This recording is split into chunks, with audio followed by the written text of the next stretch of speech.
Well, Ann Coulter, of course, best-selling author, excellent columnist. You know, she's got this book, In Trump We Trust. This is the Donald Trump book. If you haven't read it, get it. In Trump We Trust. You go to anncoulter.com. You can get the book there. You can get her latest column there, anncoulter.com. And Ann Coulter, how you doing? I think I'll have to change the name to In Trumpism We Trust. Well, what does that mean? Is that good or bad? Is it... the policies are very popular, but the magnitude of this Syrian meddling, the magnitude of this catastrophe cannot be underestimated. I've had a knot in my stomach seeing, since he's been filling up his administration with these warmongers and Wall Street types, and he starts on health care with his own version of Obamacare. Then he says he's turning to taxes. You know, if we wanted meddling in the Middle East, there were other candidates to vote for. Trump was very clear, and he was very right. And that's why Trumpism will live on, whether or not he believes it anymore. Trump was right. This is a tribal society. There's savages on both sides. We're not exactly on the side of the angels here. We're helping ISIS and Al-Qaeda in Syria. I mean, nobody's good over there, but at least Assad is secular and he protects the Christians. Nobody's checked with the Christians on the ground in Syria. They're terrified that they're just going to be wiped out if Assad is gone. But the main point is, as he said over and over and over again, including in that beautiful State of the Union address, including, I believe, in his inauguration address, he is running to be president of America, not to be president of the world. And when you see how thrilled the media are at Trump destroying his presidency over this, it just makes you sick. It's everything his opponents warned us about him. He's impulsive. He'll get us in a war. He's led by his advisors. Wow, this is not what people voted for. But you can't allow a chemical attack on children with no response. This is the smallest possible response. Of course you can. Of course you can. We let hundreds of thousands of Tutsis be slaughtered in Rwanda. No, the rest of the world isn't our problem. And moreover, this whole claim that this was a chemical attack by Assad, I've been reading the British press, who are highly skeptical of that claim. And it doesn't make any sense. It's like the Trump conspiracy theory. Why would Assad do this? To kill 75 people? He's winning against these Al-Qaeda insurgents, whom we are now performing the Air Force services for. He's winning against them. He's going to use chemical weapons to bring international condemnation on himself and kill 75 people. And moreover, and separately, I've never understood, what is the difference if you're killed with chemical weapons or with standard military armaments? You're dead just the same. Josh Wilkerson, beaten to death and burned to death by an illegal alien here in America, the country Trump ran to be president of, he's just as dead. He suffered horribly. But I guess we aren't going to have time for the wall, and we're not going to have time for any immigration policies because, we're at war in Syria. Now we'll get all the Syrian refugees.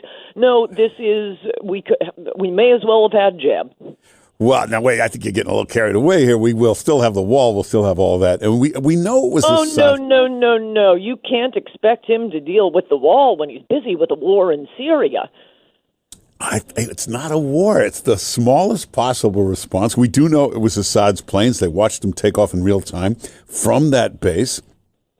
And personnel is policy. He has a bunch of warmongers. All of the military contractors are happy. They're going to make a lot of money. Hey, could we use all the money we spent on those tomahawks on building the wall? How about that? We don't have money for the wall, but we sure have money to meddle in the Middle East. No president's meddling in the Middle East has ever turned out well. Have we learned nothing from Iraq? Hey, I have an idea. Since we already spent billions of dollars to liberate Iraq, how about we finish that job before we start, cleaning up Syria like we did with Iraq? Because that worked out great. All right. Well, you have a point there, but we better change the subject. Something happy. Let's get to Neil Gorsuch. He'll be confirmed today, right? That's the one teeny tiny good news, and it's so pathetic that this is what the straws we have to grasp for. Yes, and this it is worth saying that this nuclear option they all talk about. All this is what the Constitution requires. The Constitution expressly anticipates a majority vote, not only on judges, on legislation, on everything. The Constitution explicitly identifies only 5 instances in which 2/3 majority is required. Expulsion, impeachment, treaties, overriding a presidential veto, and to pass a constitutional amendment. Now, why would the Constitution say, okay, you pass a law, House passes law, gets passed by the Senate, goes up to the president vetoes it. Now, to override that veto, the Constitution says you need a 2/3 vote. But we're supposed to believe that it took a 2/3 vote to get it there in the first place. Wow. No, this was a ridiculous Senate rule, and this is not because Republicans are in power. It's because I can read, and I think the framers of the Constitution were smarter than we were. It should always be a majority vote. This is what, and the worst thing is the way it's justified is, the Senate's the greatest deliberative body in the world. No, they're not deliberating anything. Now it's just a pink slip they put in, or a blue slip, whatever they call them. You don't even have to filibuster anymore. If we're going to have debate, make them go to the floor and filibuster. But no, now it's just minority rules. And Coulter, you're not happy today. I'm very, very, very unhappy. You're not your usual cheerful self. This is why you're not supposed to hire your kids. Oh. Even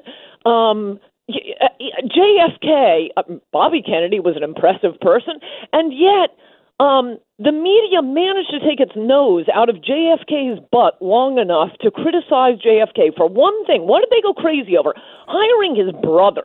Yeah. So you can't fill up your administration with your family members. So who would you throw out of the White House right now? Give us 4 people. Everyone except Stephen Miller, Jeff Sessions, and Steve Bannon. So Reince Priebus gone. No, I keep him. He's fine. The generals are a disaster. I've been warning you this forever. Trump seems to think generals today are like Patton. They aren't like Patton. In order to become a general, I mean, look at somebody like Michael Hayden on TV, and you know what I'm talking about. To become a general today, you have to be confirmed by the Senate. All of you reflect on this. What do Republicans ask when the military sends up a general? Well, does the military recommend him, and what has he done? Has he been heroic? Okay, we'll take him. What do Democrats ask? What has he done to promote transgenderism in the military? That's why all generals are ridiculous. You look at it, you scratch any of them. Plus which, the famous Sidney Hook line, to a man with a hammer, all the world is a nail. What do the military guys want to do? They just it makes them so happy to go on TV and talk about the tomahawks. Can we get back to Trump being the president of America and not the president of the world? Oh, my God. You better sit down and have an aspirin or something. Oh, I'm so depressed. I know. I never heard you this bad. When this happened, I got in, and that's it. I've never heard you this upset. This is not the regular cheerful you. Well, this isn't what he ran on. This isn't the president we voted for. If we wanted, a neocon warmonger who would ignore the border, we could have voted for Jeb. We could have voted for Rubio. Well, and by the way, I've been retweeting his own tweets and his own statements. He was very, very clear that we shouldn't go into Syria, and he was right. He said they're bad on both sides. We're going to be enabling ISIS and Al-Qaeda. Assad is fighting ISIS. It will create a refugee crisis. We'll have to take all these Syrian refugees. Everything he said about it was right. And now you're telling me he saw a sad picture on TV? That's what his aides are saying. Oh, well, he watches TV. Well, can we put some pictures on TV of all the Americans slaughtered, raped, physically deformed by illegal aliens storming into the country? Well, all right, but listen, it's a learning experience. There's growing pains. It'll take. Well, this is his Bay of Pigs. JFK learned his lesson from that, and that was it. Well, let's hope he learns. The media is delighted. They think Trump is wrecking his presidency, and they could not be happier. I've never seen the Trump haters so happy. Fareed Zakaria said, tonight Trump became a president. Well, do you need to know anything else?